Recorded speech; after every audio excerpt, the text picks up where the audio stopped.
جبریل براق لے کے حضور کی خدمت میں حاضر ہوتا ہے. حضور فرماتے ہیں دون البغل فوق الحمار، وہ جو براق تھا وہ خچر سے کچھ چھوٹا تھا اور گدھے سے کچھ بڑا تھا، تو میرے لیے براق تیار ہے. تو جبریل نے کہا کہ سب سے پہلے آپ کے دل کو غسل دینا ہے. تو فرماتے ہیں کہ میرے سینے سے دل کو نکالا گیا اور ایک تشتری میں رکھا گیا. اللہ اکبر. اور آب زمزم سے اس کو غسل دیا گیا.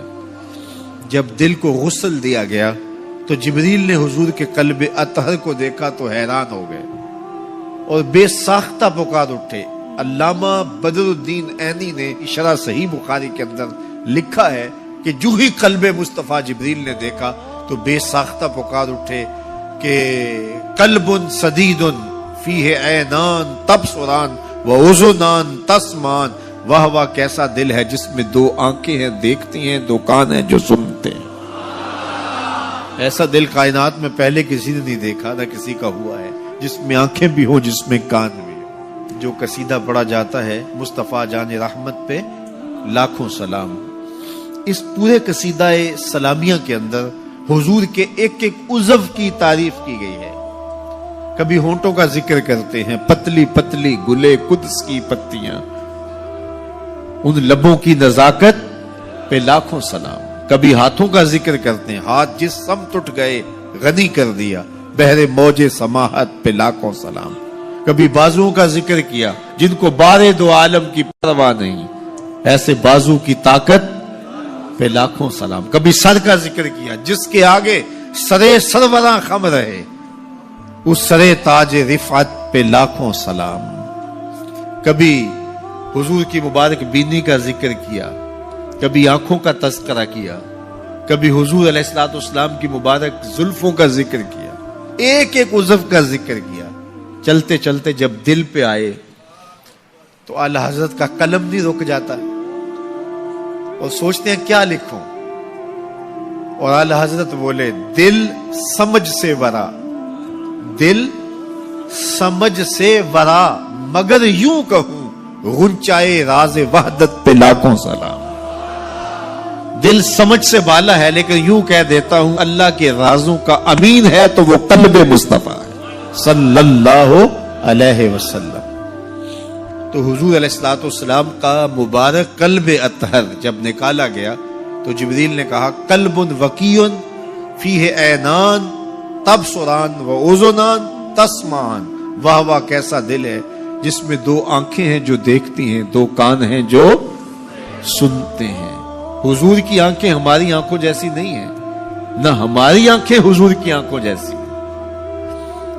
ہماری آنکھوں کے اندر تو میل کچیل آتا ہے، حضور کی آنکھوں میں مازاق کے کجلے لگے تھے.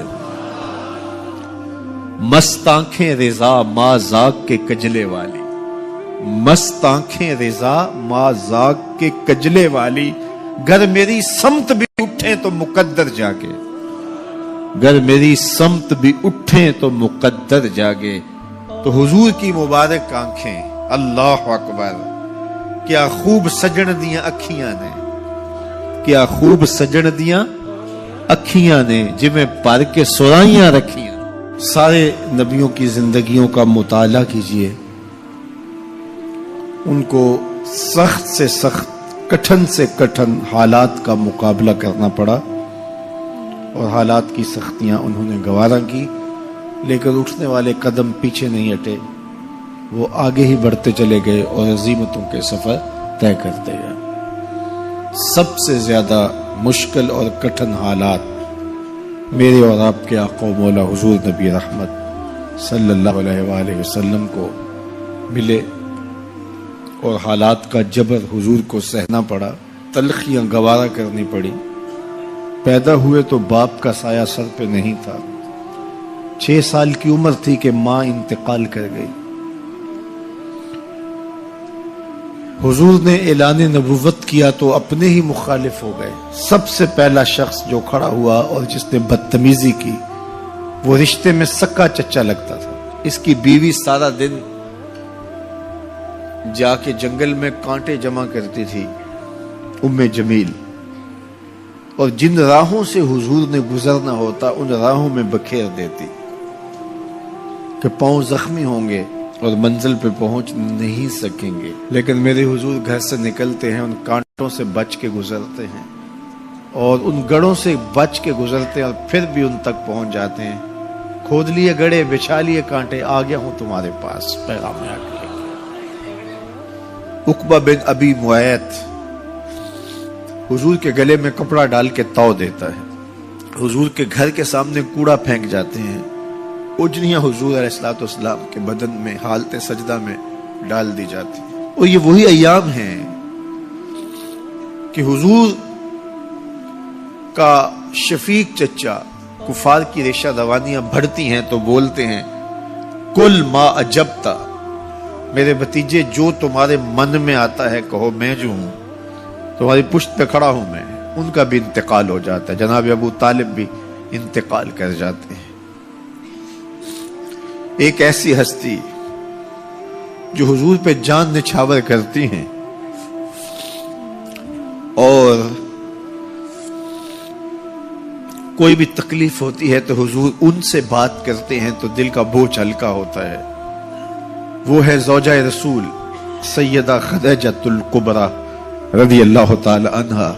نزول وحی کے بعد جب حضور کی طبیعت پر ایک گرانی آتی ہے تو وہ خدیجہ الکبریٰ ہی تھی جو کہتی ہیں کہ کلا واللہ ما یخزیک اللہ ابدا، حضور آپ پریشان نہیں ہو، آپ کا رب آپ کو کبھی بھی تنہا نہیں چھوڑے گا اور آپ کو پریشان نہیں ہونے دے گا، اس لیے کہ آپ دکھیوں کے کام آتے ہیں، ضرورت مندوں کی ضرورتیں پوری کرتے ہیں، اور جن کا کوئی کمانے والا نہیں آپ اس کی مدد کے لیے کھڑے ہوتے ہیں، یتیموں کا سہارا ہیں اور بیواؤں کا آسرا ہیں۔ آپ کا رب آپ کو کبھی بھی پریشان نہیں ہونے دے گا۔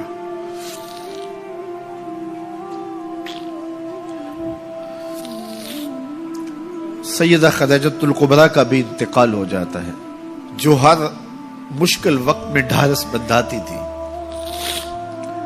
پشت پہ سایہ بن کے نگہبانی کا فریضہ انجام دینے والے چچا بھی انتقال کر جاتے ہیں۔ عقبہ بن ابی معیط کی بدتمیزیاں بڑھ جاتی ہیں، راہوں میں کانٹے بچھتے چلے جاتے ہیں، گڑے کھودے چلے جاتے ہیں، ادھر حضور کے غلاموں کو پکڑ کے چوراہوں میں لٹا کر کے کوڑے مارے جاتے ہیں، چکیاں پسوائی جاتی ہیں۔ حضور گزرتے ہیں تو عمار ابن یاسر کے خاندان کے ساتھ تکلیفوں کے پہاڑ ٹوٹے ہوئے ہیں۔ حضرت سمیہ رضی اللہ تعالی عنہا جو حضرت عمار ابن یاسر کی والدہ ہیں، ان کو مکے کے ایک چوک کے اندر ابو جہل نیزہ مار کے شہید کرتا ہے، حضرت یاسر شہید کر دیے گئے۔ بلال حبشی چکی پیستے ہیں اور بدن میں ان کے میخیں ٹھوکی جاتی ہیں۔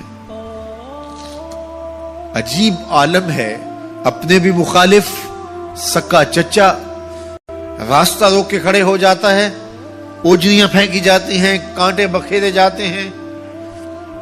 طائف گئے تو ان کا رویہ اتنا شرمناک اور اتنا دردناک تھا کہ اس کی تلخیاں بھولتی نہیں ہیں۔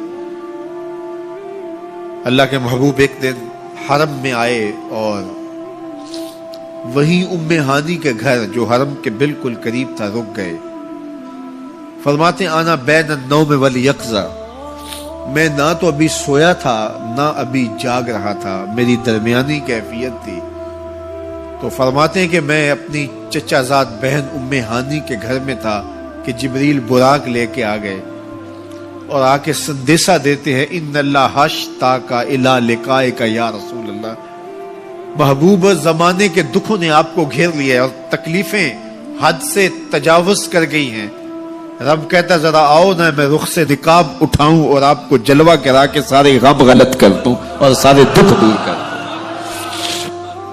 تکلیفیں حد سے بڑھی، اذیتیں زیادہ ہوئیں تو مالک نے کہا محبوب وہ منظر بھی دیکھے کہ طائف کے بازاروں میں لوگ پتھر لیے کھڑے تھے، اب وہ منظر بھی دیکھو، رضوان جنت کے پھول لیے کھڑے ہوں گے، فرشتے قطاروں میں منتظر ہوں گے، وہ پتھر لیے کھڑے ہوں گے، یہ پھولوں کی کلیاں لیے جنت کی حوریں کھڑی ہوں گی، تو حضور کے استقبال کی تیاریاں ہیں. جبریل براق لے کے حضور کی خدمت میں